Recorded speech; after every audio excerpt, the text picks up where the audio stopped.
Hey guys, Enzo here from Home Theatre Engineering, here with Andrew as well. Hi folks. We are doing a video today about Apple TV and the best way to set it up for your dedicated home theatre space. Andrew's going to run it all through for you, and we'll have a chat about the right settings, and Andrew, take it away.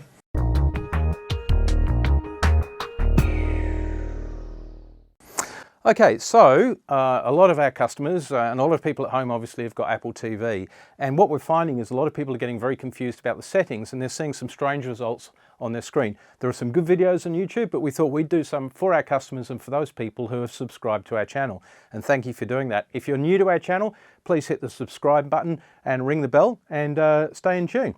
So let's go across to the settings. When you first get an Apple TV, one of the things it says is try HDR. And of course, the logical thing is you think HDR is a good thing, so you go, yes, okay, let's try HDR. Whereas in fact, this is all very counterintuitive.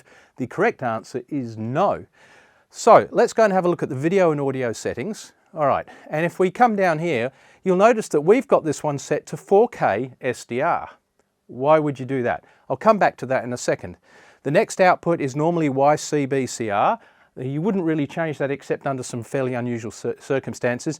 And Chroma, you've got a couple of options here. If we just hit that button, you'll see that on this system we've got 420 and 444. Generally you would take the better option, that's the higher numbers, so we'll go with 444 in this situation.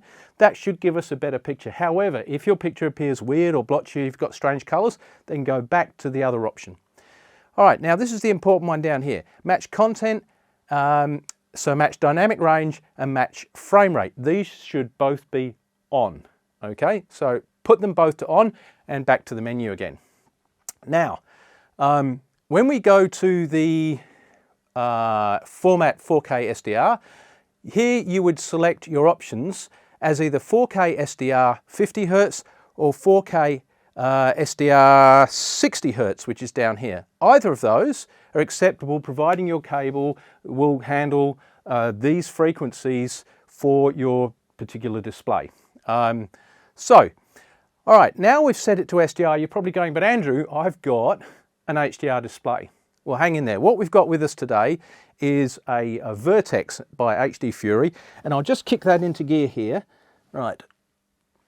Now on here you'll notice that we've got some information that's popped up, and it says that it's providing 4K, 50 Hz, 444 colour, BT709, which is your Blu-ray colour space, 8 bits, standard dynamic range, and a lot of other information as well. We love these devices, by the way. Okay, so let's go back to our material now. So don't forget, we've set this on standard dynamic range.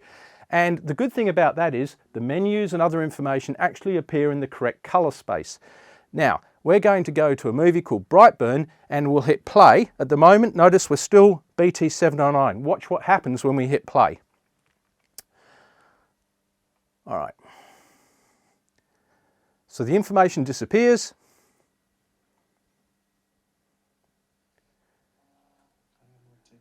You can hear the change in the projector.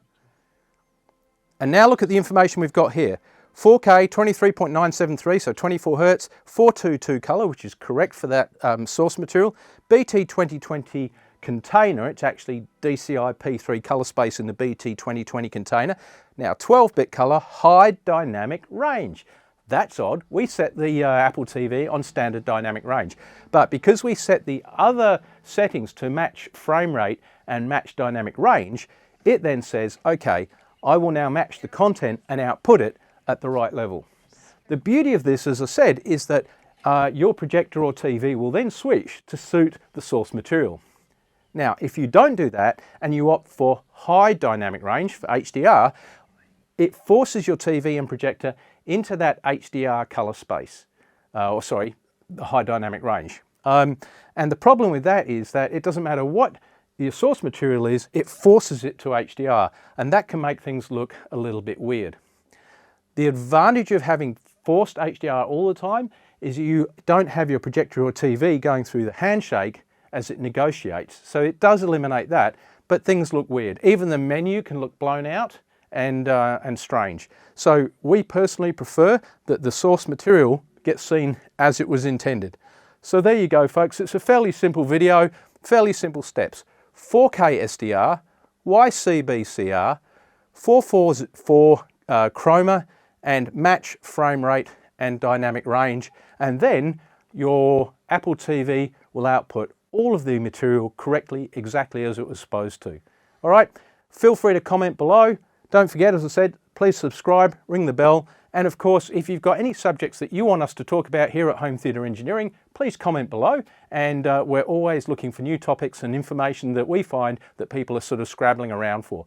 Thank you for joining us. We'll see you in our next video.